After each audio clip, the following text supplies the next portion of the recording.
Mais que dire? C'est la première fois que je dois m'exprimer dans de telles conditions. C'est mieux ici qu'au Parlement quand même. Oui, T'as pas de flow.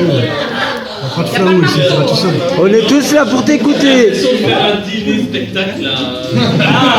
Tu vas nous chanter quoi? Heureusement, on n'est pas chez On a fait des nous. photos, ça. On est pas chez nous. Mais bon. Alors écoutez, je ne sais pas, on peut peut-être donner la parole à celui qui devait être normalement l'hôte du jour. Hein, Patrick Priamont, notre candidat à Liège, finalement on est exilé à Namur. Pas que dans la province de Liège. Mais bon, à Namur, on y est bien. Non. Qui sont les nationaux?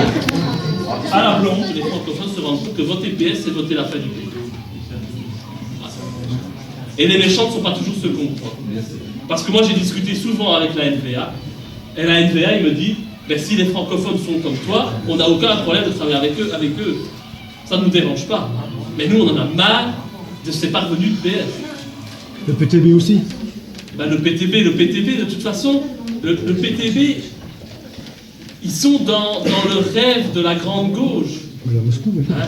Donc leur volonté, Il a c'est de mal s'allier choqué. directement avec le Parti Socialiste, ils ne vont pas s'allier avec le MR, Ça, c'est certain. à ce que je sache. Donc leur objectif, eux, c'est d'avoir des postes ministériels. On voit bien, ils sont ambitieux. Hein, ils vont sur les plateaux télévisés, ils se croient déjà au Parlement, ils s'imaginent déjà avec 7-8 députés. On voit bien qu'ils se prennent de haut. Donc leur intention, c'est de rentrer au gouvernement. Et s'ils rentrent au gouvernement, ils vont d'office rentrer au gouvernement avec Nicolo et le PS. Donc aujourd'hui, si on vote PTB, on vote d'office pour le PS. Puisque au PTB, on a plein de syndicalistes, soi-disant qui disent que la FGTB appelle à voter pour le PTB, mais non, la FGTB appelle à voter pour le PS. Donc à un moment donné, il faudrait quand même savoir ce qu'ils veulent. Donc tout simplement, aujourd'hui, si on laisse le PTB faire, c'est parce que le Parti Socialiste sait très bien qu'il va perdre des voix, et qu'il se dit, ben, autant que je perde mes voix au profit du PTB, qu'au profit de Boulay-Belge. Et d'ailleurs, anodin de voir 3 sorties de Michel Collomb.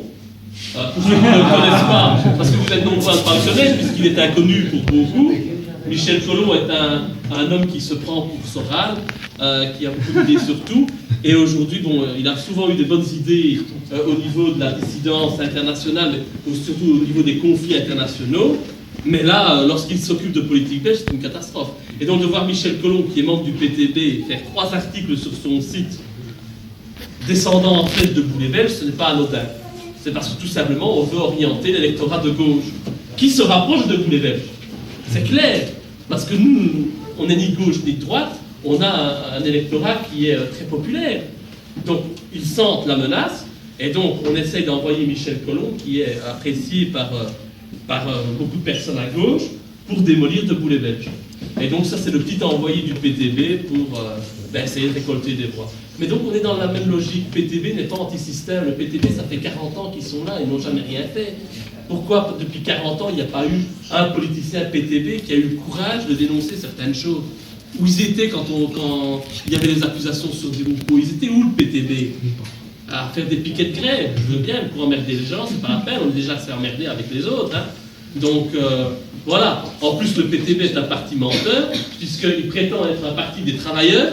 Sur leur liste, il y a que des fonctionnaires, des universitaires.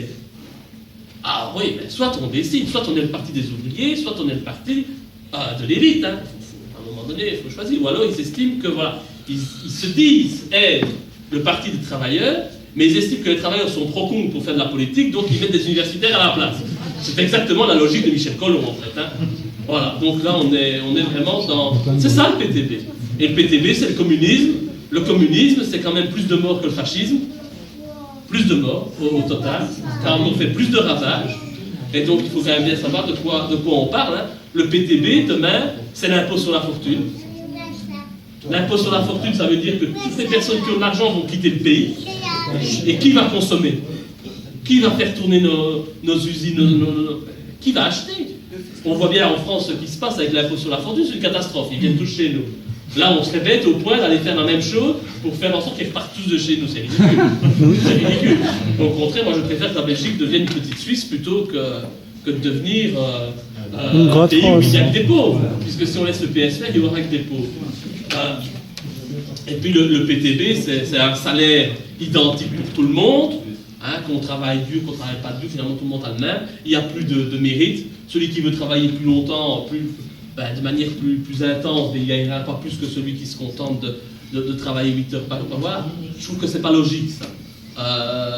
Le communisme, de toute façon, on voit bien ce que ça a donné.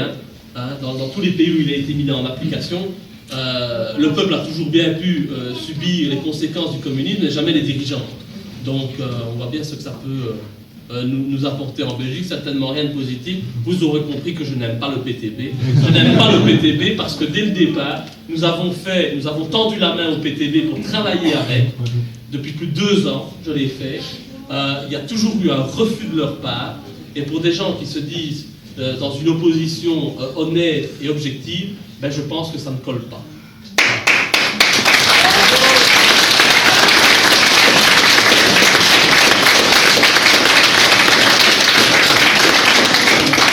Je voulais te demander, parce que tu viens de dire indirectement quelque chose que je voulais entendre et ne pas vraiment entendre, mais quand tu parles de faire de la Belgique une petite Suisse, Oui.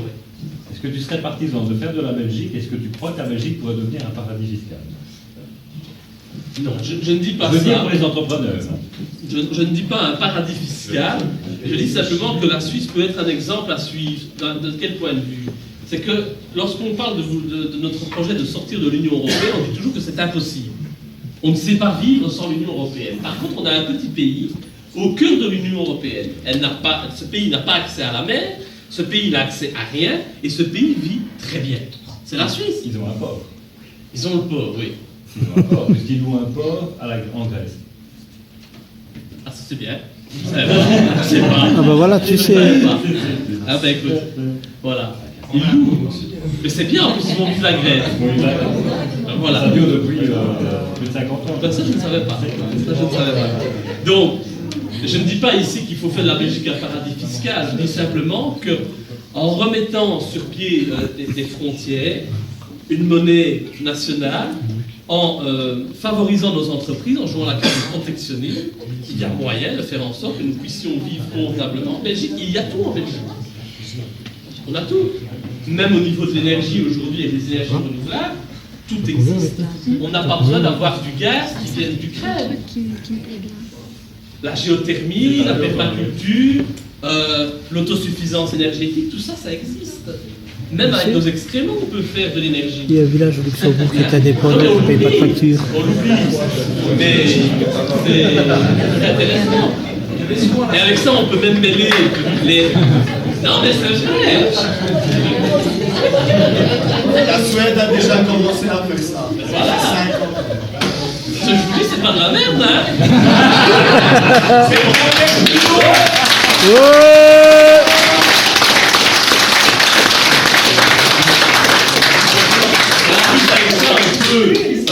demander aux agriculteurs de nous aider. Hein, donc, tout ça, c'est très positif. Donc il y a tout à fait moyen de vivre en autarcie, si on peut dire. Et au niveau bancaire, évidemment, je ne suis pas là pour favoriser les banques. Surtout, ça ne deviendra pas un paradis fiscal si on demande, si on dit aux banques qu'on interdit l'usure et qu'on demande aux banques de pouvoir prêter à du 0%, non seulement à l'État, aux entreprises, mais aussi aux particuliers qui ont envie d'acheter une maison ou quoi que ce soit. Dans un paradis fiscal, les banques comptent bien entendu sur les citoyens pour gagner de l'argent, tandis qu'en Belgique libre, eh bien, ce serait les banques qui seraient au service des citoyens. Je trouve ça beaucoup plus logique. Une autre question. Va-t-on accepter d'Européenne et Ah bah c'est ça que je voulais poser. Je dois poser Luxembourg. Un nouveau gouvernement. C'est Écoute, moi je n'ai pas de boule de cristal. Je ne sais pas, mais je suppose qu'ils auront droit à tout. Ça fait longtemps qu'on peut avoir à la tête de ce pays des pédophiles et des Et protecteurs. pour l'instant, il va conduire ici. Donc,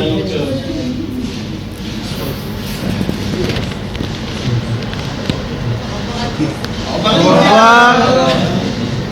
donc j'imagine que puisque ça fait 20 ans que c'est pour les mêmes qu'on voit qu'ils vont venir. Il va quand même pas quoi être Premier ministre, ça peut être Voilà, service. écoutez, Ah, j'espère bien que non. en tant que debout les